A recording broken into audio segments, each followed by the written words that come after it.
नमस्कार दोस्तों, the western academy के इस ऑनलाइन प्लेटफॉर्म पर आप सारे प्यारे विद्यार्थियों का जोरदार स्वागत। प्यारे विद्यार्थियों, आज हम बहुत ही महत्वपूर्ण टॉपिक लेकर आए हैं जिसका नाम है आपका जैव विकास, जिसे हम कहते हैं ऑर्गेनिक एवोल्यूशन। अब सबसे पहले हम जैव विकास को समझ लेते हैं। जैव विकास होता क्या है? तो जो निम्न कोटि के जीव होते हैं उनमें क्रमिक परिवर्तन के फलस्वरूप जो उनके जीवों में वृद्धि होती है अधिकाधिक, उसे हम कहते हैं जैव विकास, या हम कहें ऑर्गेनिक एवोल्यूशन कहते हैं। यदि हम बात करें जो जैव विकास है, जैव विकास से आपकी तीन थ्योरी से बहुत ही संबंधित प्रश्न बनते हैं: लैमार्कवाद, डार्विनवाद और आपका उत्परिवर्तनवाद। एक बात आपको समझना होगा कि नव डार्विनवाद जो आपका है वो ये आपका डार्विनवाद के समर्थकों ने नव डार्विनवाद को बनाया था। इसके बाद आपको एक, क्योंकि पाठ्यक्रम को आप जनरली समझ लीजिएगा, उसको क्या है समझने में फिर आपको आसानी रहेगी बाद में। और आपका क्या है समजात अंग, समरूप अंग और अवशेषी अंग, इन तमाम विषयों पर आपको जानकारी प्राप्त करना है। इससे आपका पूरा ऑर्गेनिक एवोल्यूशन जैव विकास कंप्लीट हो जाएगा। तो सबसे पहले हम पहली थ्योरी लेते हैं जिसे हम कहते हैं लैमार्कवाद। लैमार्कवाद का यदि हम बात करें, लैमार्कवाद क्या होता है? लैमार्कवाद, तो लैमार्कवाद जो है आपका सिद्धांत 1809 ईस्वी में फ्रांस के प्रसिद्ध वैज्ञानिक लैमार्क, इनका पूरा नाम था Jean Baptiste D Lamarck. Jean Baptiste D Lamarck आपको याद रखना है, जीन बैप्टिस्ट डी लैमार्क, ये नाम आपको याद रखना है, जीन बैप्टिस्ट डी लैमार्क इनका पूरा नाम था। और यदि इनकी पुस्तक, इन्होंने क्या किया था कि 1809 ईस्वी में इन्होंने अपनी पुस्तक फिलोसफिक जूलॉजी में एक सिद्धांत प्रस्तुत किया जिसे हम कहते हैं लैमार्कवाद का सिद्धांत। इस सिद्धांत के अनुसार आपको विभिन्न प्रकार के बिंदुओं के बारे में जानकारी प्राप्त करनी है, जिससे आपका कंप्लीटली लैमार्कवाद कंप्लीट हो जाएगा। तो सबसे पहला जो पॉइंट है वो हमने लिखा है वातावरण का सीधा प्रभाव, जिसे हम कहते हैं डायरेक्ट इफेक्ट ऑफ एनवायरनमेंट। मतलब वातावरण का सीधा प्रभाव, कोई भी जीव होता है, कोई भी जीव की प्रकृति पर वातावरण का सीधा प्रभाव पड़ता है, ये आपका क्या है लैमार्कवाद कहता है। लैमार्कवाद का मानना ये है कि कोई भी जीव है उसके वृद्धि एवं विकास में वातावरण का आपका विशेष योगदान होता है। यदि हम बात करें अनुकूलन की प्रवृत्ति, जिसे हम कहते हैं एडॉप्टेबिलिटी, तो प्रत्येक जीव को अनुकूलन की प्रवृत्ति जो होती है इनहेरिटेड पाई जाती है, वंशानुक्रम से प्राप्त होती है कि प्रत्येक जीव अपनी वातावरण के अनुरूप अपनी उस स्थिति को क्या कर ले, सामंजस्य स्थापित कर ले या अनुकूलतम स्थिति बना ले। यदि हम बात करें अंगों का उपयोग और अनुपयोग, जिसे हम कहते हैं यूज एंड डिसयूज आपका ऑर्गन्स, इसे हम कहते हैं अंगों का उपयोग और अनुप्रयोग। इससे तात्पर्य क्या होगा? अंगों का उपयोग से तात्पर्य ये होगा कि जो जीव जिन अंगों का उपयोग ज्यादा करते हैं तो वो विकसित अधिक हो जाते हैं। लैमार्कवाद का मानना है ऐसे जीव जो अंगों का उपयोग, जिन अंगों का उपयोग अधिक से अधिक करते हैं वो अंग अधिक विकसित हो जाते हैं। और इनका अनुपयोग का तात्पर्य ये था कि जो जीव जिन अंगों का उपयोग नहीं करते हैं या कम करते हैं वो धीरे धीरे लुप्त स्थिति में आ जाते हैं। यदि हम बात करें नेक्स्ट, इनका जो पॉइंट था, सिद्धांत था, तो इस सिद्धांत के अनुसार नेक्स्ट बिंदु की बात करें तो उपार्जित लक्षणों की वंशागति, ये आपका क्या है जिसे हम कहते हैं इनहेरिटेंस ऑफ एक्वायर्ड कैरेक्टर्स। ये आपका इंपॉर्टेंट है प्यारे विद्यार्थियों, ये आपका इंपॉर्टेंट पॉइंट है, उपार्जित लक्षणों की वंशागति। इसको समझ लीजिएगा, क्योंकि जो जीव होते हैं उनमें उपार्जित लक्षणों की वंशागति पाई जाती है। इनका मानना ये है कि प्रत्येक जीव में जो परिवर्तन होते हैं वो पीढ़ी दर पीढ़ी होते रहते हैं, पीढ़ी दर पीढ़ी मतलब चलते चले जाते हैं। इनका मानना ये है लैमार्कवाद का। लेकिन इसके जस्ट विपरीत आपका क्या होने वाला है? डार्विनवाद। क्योंकि ये क्या मानते हैं, प्रत्येक जीव में एक नई पीढ़ी और पुरानी पीढ़ी का एक विशेष अंतर होता है, और जो एक पुरानी पीढ़ियों से विभिन्न प्रकार के परिवर्तन होते रहते हैं वो एक प्रकार का हैवी चेंज ही आपका नई पीढ़ी में देखने को मिलता है, जिससे क्या है एक नई पीढ़ी का जन्म होता है। ये आपका डार्विनवाद मानते हैं। लेकिन ये मानते हैं कि मतलब आपकी पुरानी पीढ़ी है, उनके पुरानी पीढ़ियों के जो परिवर्तन होते हैं, चेंजमेंट होते हैं, वो आपकी पीढ़ी दर पीढ़ी चलते चले आते हैं कंटिन्यूअस प्रोसेस में।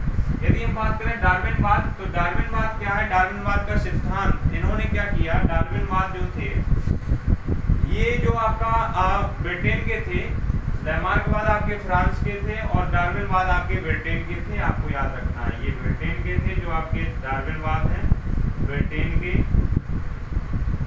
ये आपके ब्रिटेन के थे और ये आपके फ्रांस के थे, ये आपके फ्रांस के थे लैमार्क। यदि हम बात करें डार्विनवाद का जो सिद्धांत है वो 1859 में इन्होंने अपनी पुस्तक origin of species by natural selection, मतलब इनका जो सिद्धांत था ओरिजिन ऑफ स्पीशीज, वो नेचुरल सिलेक्शन नामक पुस्तक में इन्होंने क्या किया, प्रकाशित किया। यदि हम बात करें डार्विनवाद का जो सिद्धांत है वो 1859 में इन्होंने क्या किया, डार्विनवाद ने एक जहाज पर भ्रमण करके, जिसे हम बीगल कहते हैं, वो जहाज पर इन्होंने विभिन्न प्रकार के देशों, द्वीपों, महाद्वीपों का भ्रमण किया और भ्रमण के पश्चात 5 सालों में इन्होंने ज्ञान अर्जित किया और ज्ञान पर इन्होंने 20 वर्ष निरंतर रिसर्च किया। उस रिसर्च के बाद जो इन्होंने पॉइंट, मतलब जो बिंदु इनको मिले, जो इम्पोर्टेंट पॉइंट थे, उससे इनका एक सिद्धांत, एक प्रिंसिपल का निर्माण हुआ जिसे हम कहते हैं डार्विनवाद। अब यहाँ समझना होगा, इस सिद्धांत के अनुसार जीवों में संतान उत्पत्ति की प्रचुर क्षमता पाई जाती है, मतलब प्रत्येक जीव में ये जो संतान उत्पत्ति, अपने जैसी संतान उत्पन्न कर सकता है, ये क्षमता क्या है, इनहेरिटेड होती है। प्रत्येक जीव, संपूर्ण मानव जाति या आपका पूरा जीव जगत, आपका संपूर्ण जीव, मतलब प्रत्येक जीव में आपकी ये क्षमता पाई जाती है कि अपने जैसी समान संरचना में समान संतान उत्पन्न कर सकता है। अब यदि हम बात करें जीवन संघर्ष, तो जीवन संघर्ष क्या है, प्रत्येक जीव को अपने जलवायु, प्रकाश, आवास, विभिन्न भोज्य पदार्थ, इनको गेन करने के लिए हमेशा निरंतर क्या करना होता है, संघर्ष करना रहता है, जिसे हम कहते हैं जीवन संघर्ष। योग्यता की उत्तरजीविता क्या है, जो जीव वातावरण के अनुसार अपने आप में परिवर्तन कर लेते हैं या अपना परिवर्तन कर लेते हैं। योग्यता की उत्तरजीविता का ओवरऑल तात्पर्य यहाँ ये है कि जो जीव वातावरण के अनुरूप अपने आप को ढाल लेते हैं या परिवर्तित कर लेते हैं, उसे हम क्या कहते हैं, योग्यता की उत्तरजीविता। और जो जीव नहीं करते हैं, तो देखिए जो जीव कर लेंगे वो क्या होंगे, आपका पीढ़ी दर पीढ़ी बढ़ेंगे, उनका वृद्धि एवं विकास होगा। लेकिन जो जीव वातावरण के अनुरूप नहीं ढलते हैं या वातावरण के अनुसार परिवर्तन नहीं करते हैं, तो वो जीवों की जो प्रजाति होती है वो नष्ट हो जाती है, अपितु खत्म हो जाती है। यदि हम विभिन्नताएं की बात करें, तो प्रत्येक जीव में, इस संपूर्ण ब्रह्मांड में बात करें, प्रत्येक जीव में आपकी इंडिविजुअल डिफरेंसेस पाई जाती है। यदि हम बात करें एक माता पिता के जो संतान होती है, उनमें भी विभिन्नताएं देखने को मिलती है। वातावरण से अनुकूलन की बात करें, तो वातावरण से प्रत्येक जीव को यदि अपने जाति में विकास, वृद्धि करना है, वंश में वृद्धि करना है, तो वातावरण से अनुकूलन होना जरूरी है। यदि हम बात करें नई जातियों की उत्पत्ति क्या है, इनका तात्पर्य ये था कि पुरानी पीढ़ियों से धीरे धीरे कुछ चेंजेस आते रहते हैं और कुछ चेंजेस एक दिन भारी मात्रा में हो जाते हैं, जिससे नई पीढ़ी का विकास होता है। ये डार्विनवाद का मानना था। लेकिन हम बात करें नव डार्विनवाद, जिसे हम कहते हैं न्यू डार्विनिज्म। अब ये क्या था कि मतलब आपके डार्विनवाद के समर्थक काफी संख्या में थे, तो इन्होंने डार्विनवाद के पश्चात इनके समर्थकों द्वारा डार्विनवाद को जीनवाद के ढांचे में ढाल दिया गया, जिसे डार्विनवाद कहा जाता है। अब पहला इसका बिंदु जो है विविधता, मतलब विभिन्न प्रकार के भौतिक संरचना अलग होते हुए भी, डिफरेंट होते हुए भी, संस्कृति वगैरह, लेकिन फिर भी एक स्थान पर बनाए रखना या बने रहना ही आपकी विविधता कहलाती है। तो परिवर्तनवाद क्या है, एक जीन में स्थायी परिवर्तन आपका उत्परिवर्तनवाद कहलाता है। यदि हम प्रकृति वर्ण की बात करें, प्रकृति वर्ण क्या है, एक ऐसी प्रक्रिया है जो समान जीव गुणधर्म के आधार पर होती है। जन्म की बात करें तो जन्म क्या होता है, आपका अपने जैसी संतान उत्पन्न करना आपका जन्म कहलाता है। उत्परिवर्तनवाद को समझ लेते हैं, जिसे हम कहते हैं म्यूटेशन थ्योरी। इसकी जो खोज की बात करें तो ह्यूगो डू ब्रीज ने खोज करी थी, और यदि इसमें पॉइंट की बात करें तो आपको 5 पॉइंटों के बारे में जानकारी प्राप्त करनी है, जिससे आपका संपूर्ण उत्परिवर्तनवाद कंप्लीट हो जाएगा। यहाँ देखिएगा, नई जीव जातियों की उत्पत्ति लक्षणों में छोटी छोटी एवं स्थिर विभिन्नताओं को प्राकृतिक चयन द्वारा पीढ़ी दर पीढ़ी संचयन एवं कृमिक विकास के फलस्वरूप नहीं होती है, बल्कि यह उत्परिवर्तनों के फलस्वरूप होती है। मतलब हुगो डी ब्री महोदय ये मानते हैं कि जो उत्परिवर्तनवाद है, तो उत्परिवर्तनवाद में जो पीढ़ी दर पीढ़ी कृमिक परिवर्तन नहीं होता, बल्कि एक उत्परिवर्तन के फलस्वरूप पीढ़ी दर पीढ़ी में विकास होता है। तो ये मानते हैं हुगो डी ब्री, जिसे हम कहते हैं उत्परिवर्तनवाद, म्यूटेशन थ्योरी। दूसरा इस सिद्धांत के अनुसार पॉइंट है कि इस प्रकार से उत्पन्न जाति का प्रथम जो सदस्य है वो उत्परिवर्तक कहलाता है। ये आपको जानना जरूरी है कि जो आपका उत्परिवर्तनवाद में प्रथम सदस्य क्या कहलाता है, उत्परिवर्तक कहलाता है। ये आपको जानना जरूरी है, ये इम्पोर्टेंट है। और यदि हम बात करें, यह उत्परिवर्तन आपका लक्षण के लिए शुद्ध नस्ल का होता है। उत्परिवर्तनवाद जो होता है प्यारे विद्यार्थियों, उत्परिवर्तनवाद जो होता है आपका, उत्परिवर्तनवाद अनिश्चित होते हैं। जो उत्परिवर्तनवाद होते हैं वो अनिश्चित होते हैं। ये किसी एक अंग विशेष में अथवा अनेक अंगों में एक साथ उत्पन्न हो सकते हैं। और सभी जीव, ये आपका क्या है, उत्परिवर्तनवाद अनिश्चित होते हैं, ये निश्चित नहीं होते हैं। ये एक अंग विशेष में क्या है, अंग विशेष में अनेक अंगों में एक साथ उत्पन्न हो सकते हैं। यदि हम बात करें नेक्स्ट पॉइंट की, सभी जीव जातियों में उत्परिवर्तन को प्राकृतिक प्रवृत्ति होती है। और नेक्स्ट पॉइंट की बात करें, जाति के विभिन्न सदस्यों में उत्परिवर्तन भिन्न भिन्न होता है। मतलब जाति के संपूर्ण सदस्य जो होते हैं उनमें जो उत्परिवर्तन होता है वो भिन्न भिन्न होता है, डिफरेंट देखा जाता है। समजात अंग की बात करें, ये भी इम्पोर्टेंट है, आपके समरूप अंग भी इम्पोर्टेंट है। और यदि हम अवशेषी अंग की बात करें, यहाँ से डायरेक्टली प्रश्न पूछे जाते हैं इनके एग्जाम्पल से।